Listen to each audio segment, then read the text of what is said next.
And over to the next talk. It is, I think, every surgeon's nightmare, contracted socket. So I'd like to invite Dr. Sonal Yadav from Pune to tell us about the challenges and strategies on how to manage a contracted socket.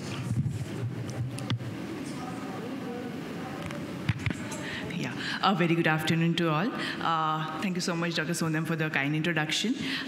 So after hearing two excellent talks about the primary surgery regarding eye removal, that is evisceration and enucleation by Dr. Britika, she beautifully summarized the key points of doing an ideal eye removal surgery. And also an important talk by Dr. Ritwija regarding the implant exposure and touching upon the important points which, that makes my job a little bit easier. So now coming to contracted socket. So what happens if the primary surgery, enucleation or evisceration has not been performed properly or has undergone some amount of complications? We sometimes might lead into situations like these. So a couple of cases. The first young lady was operated for a case of retinoblastoma at a very young age of 2 years. However, no implant has been placed and she has not been using any anterior conformer or ocular prosthesis, either stock or custom. So she has now ended up with a grade 3 to 4 contracted socket.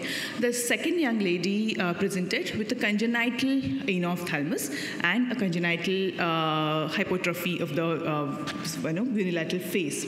Or sometimes we are also faced with such conditions where this young man underwent enucleation for retinoblastoma, but because of high risk factors on his histopathology, underwent radiation afterwards.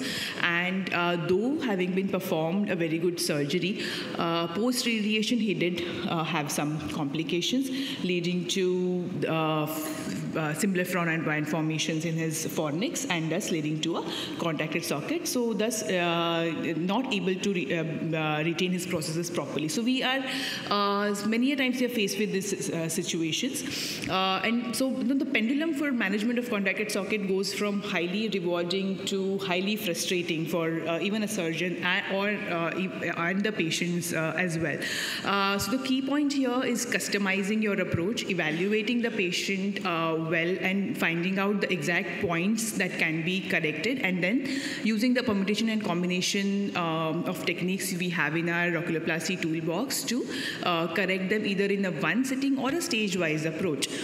So, in a nutshell, the enophthalmic socket can either be primary congenital along with an enophthalmos or microphthalmos, or can be secondary post-primary eye removal surgeries. So what do we want in an ideal enophthalmic socket? So successful enophthalmic surgery is when the enophthalmic patient obtains a painless, non-inflamed eye socket with adequate volume restoration and an artificial eye that looks and moves almost as normal eye. So we need a centrally placed, well-covered, buried implant of adequate volume, preferably for bioinert material, a socket lined with healthy conjunctival epithelium and deep fornices, a normal position of eyelids and well-directed lashes, symmetrical supratarsal fold with the contralateral eye, a good coupling and transmission of motility from the implant to the prosthesis, and a well-fitted symmetrical ocular prosthesis. So we'll cover a little bit of evaluation of socket and the algorithm to manage the individual grade and level of contracted socket. So, a very, very important aspect to go from the thorough history evaluation to find out the cause, if it is a congenital condition or an acquired one, and also looking at the primary etiology regarding trauma, infection, or tumor. The surgery performed and the adjuncts to the surgery are very, very important, whether enucleation, evisceration was done with an implant or without, and the kind of implant, and the status of the implant currently, and very importantly, radiation in the past. Apart from that, very important history is a process-related history, whether the use of processes has been continuous or not, or has not, ever used the processes, the duration of processes, and also the fit and maintenance. So I'll just touch upon a few of the points in evaluation of the socket. So the first thing you always notice is the facial asymmetry. If it has been a long-standing condition, you also might end up with a patient who has these malar hypoplasia and showing the entire hemifacial atrophy. Next, you might, like in her case, where the enucleation is formed without placing an implant, you also see a superior sulcus deformity, which is a part of post-enucleation socket syndrome because of the migration of the orbital tissues in a particular way. Also, some of these patients will also present with enophthalmos, either enophthalmic or microphthalmic sockets. So the sign of volume deficiency is due to probably because of a smaller implant if prior operated, or an absence of an implant can be measured. Next, you always see the position of the eyelids, either with the process, if it is a mild, moderate, or severe ptosis. Evaluation of eyelid in detail regarding the inflammation, possible blepharitis, laxity or shelving of the fornix, or eyelid retraction. And always examine the eyelids without and with the processes to exactly know what is happening to the eyelids when the processes is put into place. Followed by that, we have evaluation of processes, look at the position and the fit, the movement of the processes, and the quality that includes the surface, any deposits and edges. After the processes, you can evaluate the surface. Sometimes they might have a varied presentation with multiple symblepharon or band formations, followed by evaluation of the fornices. So if simply eye closure and eye opening test with the process in situ will let you know if the fornices are adequate or not. For example, in this particular patient, definitely on eye closure, the eyelids are not moving, so she does have shallow fornices. Evaluation of socket volume, we have covered this in the prior talk, so I'm not going to comment upon the sizing of the implants. Imaging, particularly important in cases where you are also suspecting bony contracture, in case of congenital issues, or in indications like implant migration, malignancies, traumas, or fracture. So basically, contractile socket is a shrinking,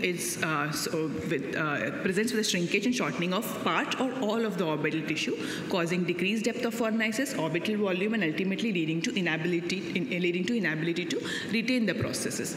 So either an absence of implant migration, extrusion, ill-fitting processes, multiple socket surgeries in the past, burns or radiation to the ocular surface, or congenital pathologies can lead to these contracted sockets. There have been myriad of classifications used, but the commonly used proudly we use the Gopalakrishnan classification provided, and I think this gives a more extensive view and gives a more better management protocols when used. So includes grade 0 to 5 depending upon the levels of fornicial contractures.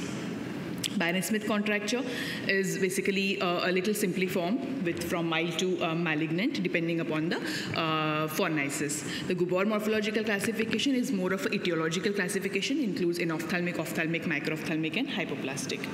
So looking at grossly the assessment of socket, you look at the surface loss and volume loss, or if it is a combination of both.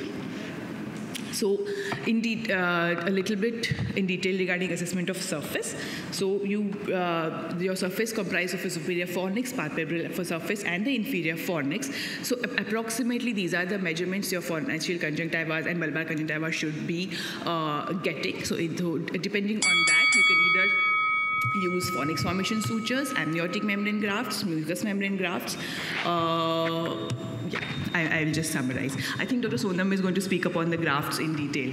So I'll summarize with this particular slide, which provides a management algorithm depending on shallowing of fornix, surface loss, and volume loss. So if you have mild to moderate and severe surface loss, fornix formation sutures with adequate graft, either amniotic membrane or mucous membrane works well.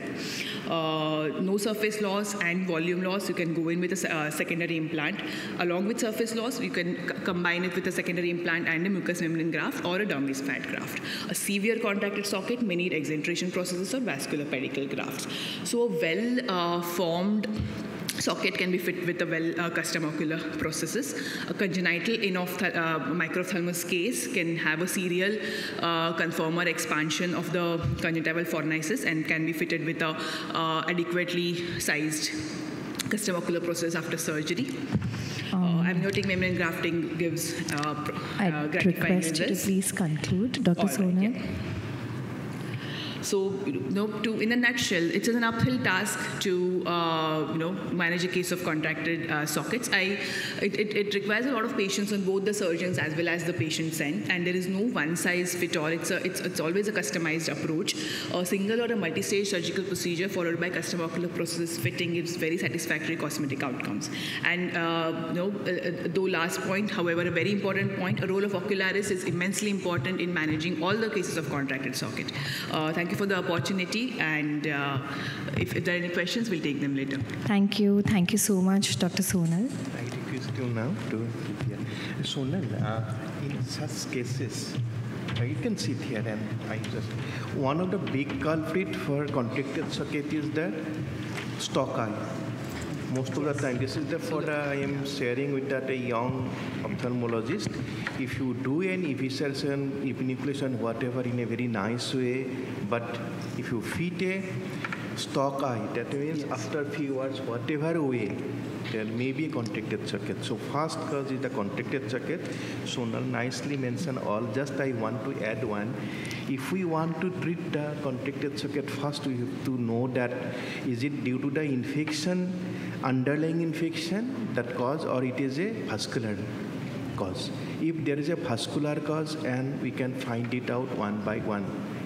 From the systemic cause, sometimes there may be so many issues. So we can find it out, then we can go ahead as well. Now we can start.